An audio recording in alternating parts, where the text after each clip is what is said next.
اور ہم سب اتنے ظالم ہیں کہ بیماری میں یا کسی تکلیف میں بھی آپ سے کام لیے جاتے ہیں۔ وہ ایک بار پھر تیز لہجے میں بولا تھا۔ یا اللہ، آج انہیں ہوا کیا ہے؟ دل تیز سے دھڑکتا محسوس ہو رہا تھا۔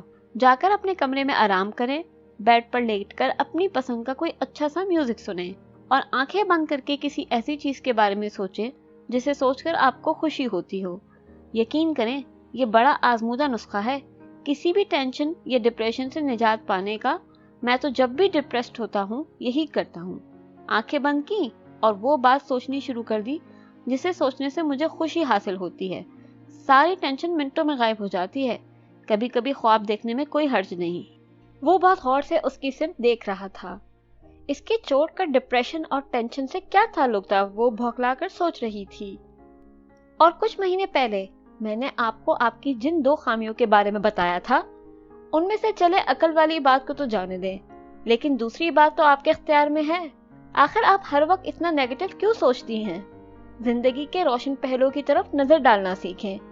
ضروری تو نہیں کہ جو بات آپ جس طرح سمجھ رہی ہوں وہ ویسی ہو بھی۔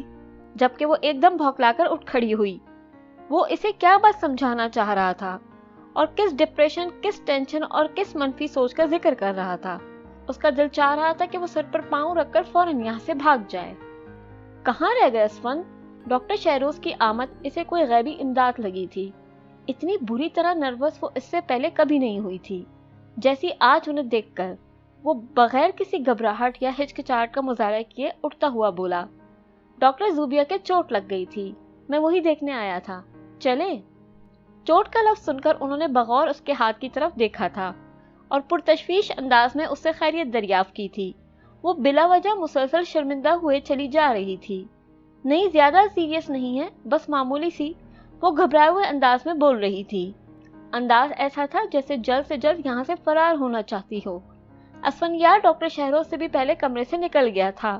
وہ اپنی دھڑکنیں کنٹرول کرتی واپس ہاسٹل میں آ گئی تھی۔ خود کو بیڈ پر گراتے ہوئے اس کے کانوں میں ایک آواز گونجی تھی، آنکھیں بند کر کے کسی ایسی چیز کے بارے میں سوچیں جسے سوچ کر آپ کو خوشی ہوتی ہو۔ کبھی کبھی خواب دیکھنے میں کوئی حرج نہیں۔ اور آنکھیں بند کر کے جو خواب جاگتی آنکھوں سے اس کے سامنے لہرایا تھا، وہ ایسی کوئی بات خواب میں سوچ بھی نہیں سکتی تھی۔ وہ بے اختیار اٹھ کر بیٹھ گئی تھی۔ یہ سب بالکل غلط ہے، مجھے ایسی فضول اور لغو باتیں سوچتے ہوئے بھی شرم آنی چاہیے۔ وہ خود سے ناراض ہو گئی تھی۔ لیکن وہ ڈاکٹر اسفند، انہیں کیا ہوا تھا آج؟ انہیں کیسے پتا چلا کہ وہ کسی الجھن کا شکار ہے؟ اور کیا وہ بات جان گئے جو وہ خود سے بھی کہتی ہوئی ڈرتی تھی؟ اسے خفت، ندامت اور بے تحاشا شرمساری نے اپنی لپیٹ میں لے لیا تھا۔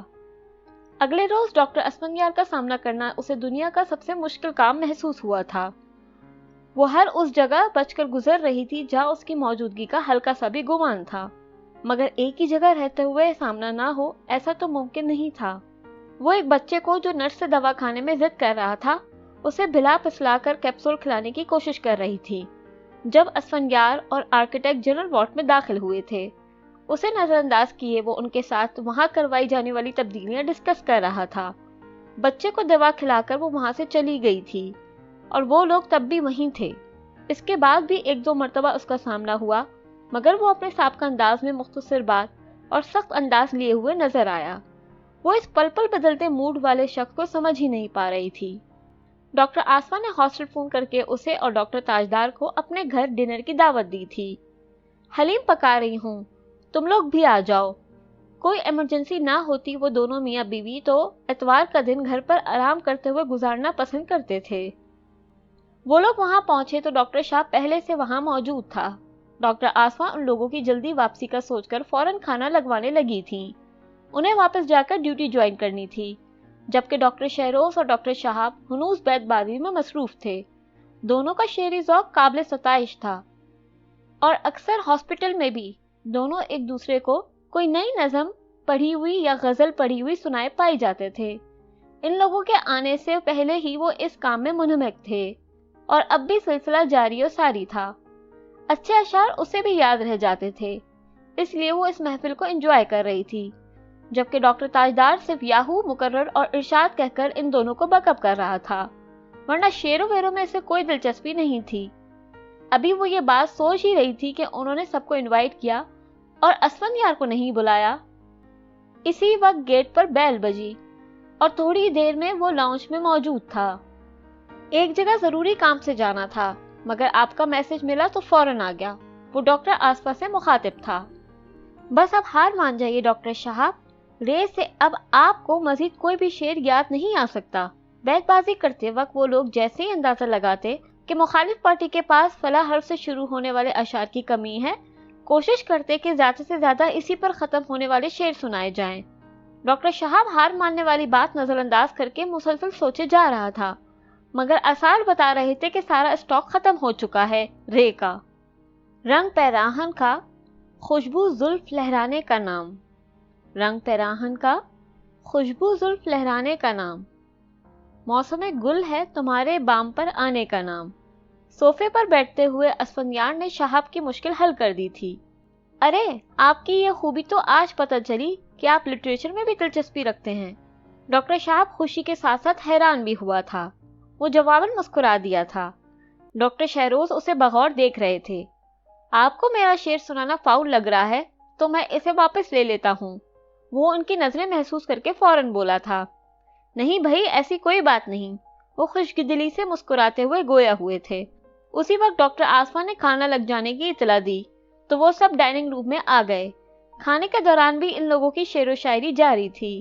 باقی تمام لوگ کھانے سے انصاف کرنے کے ساتھ ساتھ ان دونوں کو داد بھی دیتے جا رہے تھے۔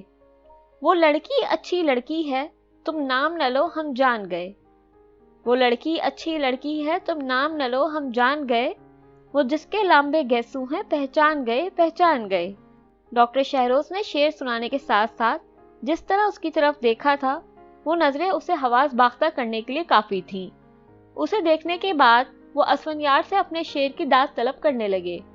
کیسا؟ بہت اچھا، وہ تعریف کرتا ہوا بولا۔ اچھا نہیں اچھی، ڈاکٹر شہروز نے اسے ٹوکا تھا۔ لیکن آپ تو شعر کی بات کر رہے ہیں، وہ پر اعتماد انداز میں مسکراتے ہوئے گویا ہوا تھا۔ یہ آپ لوگوں نے کورس میں باتیں کیوں شروع کر دی؟ یہ اچھا اچھی کیا ہے؟ ڈاکٹر آصفہ نے مداخلت کی تھی۔ کچھ نہیں، یہ ذرا ہمارے آپس کی خاصی کانفیڈینشیل قسم کی بات ہے، وہ کہہ کر لگا کر ہنستے ہوئے بولے تھے۔ اس نے بے اختیار سر اٹھا کر اسفندیار کی طرف دیکھا تو وہ بڑے سکون سے بیٹھا مسکرا رہا تھا۔ ڈاکٹر شہاب جوابی شعر سنانے لگا تھا اور باقی افراد بھی اس کی طرف متوجہ ہو گئے تھے۔ اس کے دیکھنے پر اسفندیار نے بھی اس کی طرف دیکھا تھا۔ ہمیشہ سنجیدہ تاثرات والے چہرے پر بڑی دلفریب مسکراہٹ بکھری ہوئی تھی، آنکھوں سے جھانکتی شرارت اور شوق سی چمک۔ وہ صرف ایک پل کے لیے اس کی سمت دیکھ پائی تھی۔ کیا ہوا زوبیہ، تم کچھ لے نہیں رہی؟ ڈاکٹر آصفہ نے ڈش اس کی طرف سرکاتے ہوئے خالی پلیٹ دیکھ کر ٹوکا تھا۔ میں لے چکی، بہت مزیدار حلیم بنائی ہے آپ نے۔ وہ مختصر سا فقرہ اس وقت کتنی دقتوں سے بول پائی تھی اس کا دل جانتا تھا۔ اپنا احمقانہ انداز میں سر جھکانا اور اسفندیار سے نظریں چرانا اسے جتنا بھی برا لگ رہا ہو، مگر اس وقت وہ خود کو اس کیفیت سے نہیں نکال پا رہی تھی۔ سر جھکائے ہوئے بھی وہ محسوس کر سکتی تھی کہ بظاہر سب کے ساتھ باتیں کرنے کے باوجود وہ مسلسل اسے فوکس کیے ہوئے ہے اور اس کے چہرے پر بکھرے رنگوں اور گھبرائے ہوئے انداز کو انجوائے کر رہا ہے۔ کھانا کھاتے ہی اسفندیار فوراً چلا گیا تھا۔ وہ اور تاجدار بھی قہوہ پیتے ہی اٹھ گئے تھے۔ کہیں کوئی تبدیلی نہیں آئی تھی، دونوں کے رویوں میں کوئی تغیر نہیں آیا تھا، مگر پھر بھی ایک انکہی سی بات تو درمیان میں تھی جو اگر اسے مسرت بخش رہی تھی تو خوش تو وہ بھی تھا۔ بظاہر معمول کے انداز میں کام کرنا، روٹین نبھانا، مگر دل جو خوش گمانیوں کے حصار میں آ چکا تھا وہ عام سی بات میں بھی کوئی خاص معنی نکالتا تھا۔ خجستہ اپنا معمول کا چیک اپ کروانے آئی تھی۔ یہ جوڑا مجھے شہباز نے لا کر دیا ہے، شہر گیا تھا کام سے، میرے لیے یہ جوڑا اور چوڑیاں لایا ہے۔ اس نے خوشی خوشی اپنے سرخ رنگ کے ریشمی سوٹ کی طرف اشارہ کر کے کہا تھا۔ عام گاؤں دیہات کی لڑکیوں کی طرح وہ بھی سلکی کپڑوں کو بہت قیمتی اور کاٹن کو بہت سستا کپڑا سمجھتی تھی۔ اسے خجستہ کی معصومیت پر پیار آیا تھا۔ اگر وہ کراچی، اسلام آباد اور لاہور کے مختلف بوتیکس میں سے لڑکیوں کو کاٹن کے سوٹ 8-8 10 ہزار میں خریدتے دیکھ لے تو شاید پاگل سمجھے گی۔ وہ اپنے نئے سوٹ اور چوڑیوں پر بے حد خوش نظر آ رہی تھی۔ زوبیہ اس کا خوشی سے دمکتا چہرہ دیکھ کر خود بھی مسکرا رہی تھی۔ میں اچھی لگ رہی ہوں نا؟ اس نے بچکانہ انداز میں پوچھا تو وہ کھل کر ہنس پڑی تھی۔ بالکل، بہت پیاری اور نازک سی گڑیا لگ رہی ہو، اس نے سچے دل سے تعریف کی تھی۔ وہ شادی شدہ تھی، ایک بچے کی ماں بننے جا رہی تھی، مگر تھی تو کم عمر لڑکی۔ اسے اس کی خوشی بڑی فطری لگی۔ اس کی خوب تعریفیں کرنے کے بعد وہ اس سے بہادر کے سلوک کے بارے میں پوچھنے لگی تھی۔ آپ کی وجہ سے میرا اتنا بھلا تو ہو گیا ہے کہ اب اگر وہ مارتا ہے تو اماں بچانے آ جاتی ہے۔ شباز تو پہلے ہی میرے ساتھ اچھی طرح بولتا تھا، اب اماں بھی خیال رکھنے لگی ہے۔ میرے لیے یہ بھی بہت ہے۔ اماں کہہ رہی تھی کہ جب تو ماں بنے گی، وہ بھی ایک بیٹے کی، تو بہادر بالکل بدل جائے گا۔ وہ سنجیدگی سے گویا ہوئی تھی۔ آپ دعا کرے اللہ مجھے بیٹا دے دے۔ چلتے وقت وہ اس کے ہاتھ تھام کر بولی تھی، ہاں میں تمہارے لیے دعا کروں گی خجستہ، لیکن بیٹیاں بھی تو بہت پیاری ہوتی ہیں۔ اس نے اسے سمجھانا چاہا۔ نہیں، مجھے بیٹا چاہیے۔ بیٹی ہوئی تو میری طرح خاوند کے جوتے کھائے گی۔ پیٹ بھر کر روٹی ملے نہ ملے، مگر خاوند کی مار صبح شام خوب پیٹ بھر کر کھانے کو ملے گی۔ مزید ویڈیوز اور اپڈیٹس کے لیے چینل سبسکرائب کرنا نہ بھولیں اور بیل آئیکن کو بھی ہٹ کریں۔